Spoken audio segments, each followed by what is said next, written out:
Ahoy, ahoy, welcome to a brand new edition of the Ramble on Reactions. Doing a little jig over there is handsome Dan Nye. Sitting right over here on my left is clever Eric Muller. That's right. Now, Dan, I have a question for you. Yes. What's the shape of water? Square. Close. It's fluid, like square. Love. Oh, and I have to pee. Right. Fluids. Other liquid forms. Other liquids forms. So if you couldn't tell, we saw the new Guillermo del Toro film, The Shape of Water, which it actually has a nice little, I won't give away too much, but there's a nice little bookend where they talk about that. And yeah. It fits in very nicely to the film. Yes, it does. So this movie, if you've seen the previews, you kind of know what it's about. It's not a prequel to Hellboy, unfortunately. It is, unfortunately. I mean, you could see... Okay, we can't confirm that it's definitely not a prequel for a Sapien. I was going to say, how many double negatives you want to throw in that sentence just to... I'm just saying, not to go full spoilers, but there's a positive, maybe like a 5% chance. Yes, maybe. But that being said, you've seen the previews, you know what it is. A mute woman falls in love with a sea creature. Michael Shannon's like, tell me I'm wrong. You're wrong, because it's more like it grows. It's not so much, he doesn't immediately come out the whole film and a lot of that though. And then you got Richard Jenkins doing some damn good supporting work. Yeah. Oh, Richard Jenkins made me really happy in this film. I thought there's a couple times where it's like, come on, put on your big boy pants. Yes. Get shit done. Some good stuff from Octavia Spencer, as always. And she's someone who's really turned her career around. Because I remember when she used to do sitcoms and stuff like that. It's like, man, I don't like her at all. Now I'm just like, more of her. She's getting a lot of really juicy roles, and we can never understate Doug Jones. Doug fucking Jones. He is fantastic. His movements and character work. There's a dream sequence in this that I absolutely loved him in. I was like, oh, he is so good at what he does. It's a send up to old school Hollywood in the best way possible. All that's missing was him mansplaining jazz to Sally Hawkins, and this would be an Oscar now. And then Scott Mans wouldn't stop talking about it. But it's one of those things where there's always a lot of discussion, especially around this time of year, is what do we need to add to awards? And I don't think it needs to be for motion capture or CGI. I think it just needs to be physical acting, because then you could do stuff like Andy Serkis, then you can do stuff like Doug Jones, then you can do stuff like stunt performances, because these are people who do fantastic work day in, day out. Toby Kebbell as well, and you don't see it. It's one of those things where it's like, who did that, and how are they not dead? Right. Or like Doug Jones doing a whole, full, well-rounded character for a solid hour and 45 minutes without saying a word. Not one word. So there's a little bit of I feel like we don't need to do much else about the story. You get a lot of it, but the performances the story again, it's nothing too original. Well, it's a sci-fi romance. Is the best way to describe it. The way I would think as I was watching it, it's a total throwback to the 1960s. It's a 50s it's a dark 50s fairy tale. Yeah.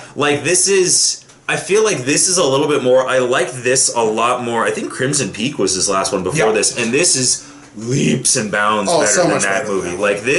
This actually has I feel like you're watching someone who as a child knew exactly what the kind of things they wanted to see. I feel like we're actually getting a really good auteur, and I feel like we don't appreciate him. I feel like watching this man, I really wish he was involved in the Dark Universe. There are so many things I'm happy just to see him really taking control. I loved he had this idea for a while, and he really wanted Sally Hawkins, who plays the lead in this, to be in the film. He pitched the movie to her at the Golden Globes while he was drunk. Yes, I'm really nervous. I gotta talk to her about this. And somehow he convinced her to sign on. So good for you. Good, because she's fantastic. She again, you're doing an entire performance without the use of one of your senses. Yes. Not to take anything away from what's his face who did Daredevil, not Ben Affleck, but the Netflix guy. Charlie Cox. Charlie Cox did it without sight, but to do learning sign language and doing everything, I think I can say is I have no nitpicks with this movie. This is where I come in. Okay. Some nitpicks is there's some foreshadowing in this that it's pretty spot on if you can figure things out. It's like, I wonder what those marks are going to end up being towards the end. Wink. And it could have done some editing because it was over 2 hour runtime. It was barely like 2. No, it was 2 hours and 20 minutes. Yeah. No, I know because I watched it all last night. I will challenge that. I don't think it was 2:20. Fine, we will measure this later. My button's bigger. I was just gonna go there. Beat to it. My button's bigger and better. It's just, and Michael Shannon, as creepy as ever, but I really felt like his character really didn't have an arc outside of just be creepy. And also, this movie really shows you that Guillermo del Toro is into some weird shit. I mean, if you would have seen any of his previous movies, I think you can kind of guess that he's... Well, no, he's like, like Hellboy's like, he really likes dark fantasy. This one is like, okay. There are very much, like, that's the thing, when I say fairy tale, this is a fairy tale for adults, like... There's a reason there's an R rating, because I remember watching it, like, 5 minutes, like, why is this, And then you get about 30 minutes in, and there's a sex scene, and you're like, that's a thing. Yeah. That's a thing. But that's the thing is, so you took umbrage with that. I actually, it's one of the things I appreciated about this because that you're a pervert? No. He's not slapping me this time, mind you.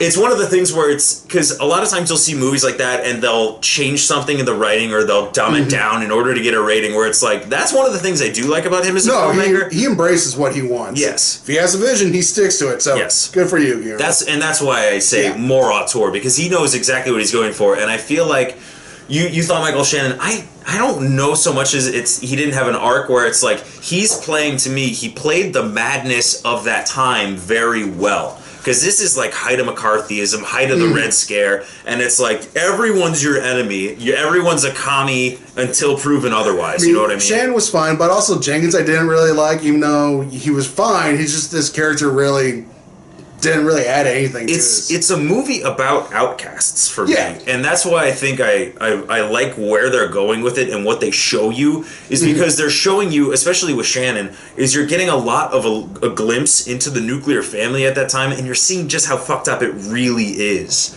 And the main characters and the heroes of the film, there's something wrong with them. Physically deformed, minority, and other things going on. And other things. Just outcasts all the way. Yeah.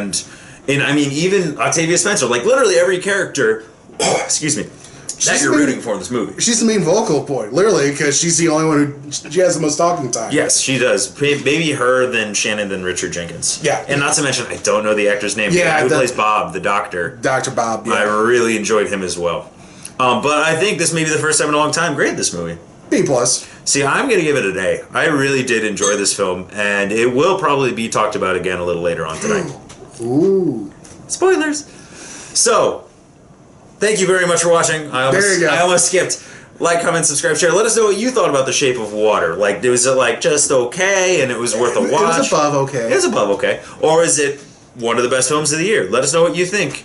As always, like, comment, subscribe, share. Clever Eric Muller right there. Handsome Day and I over there. As always, ramble on. Anchors away. Egg beat.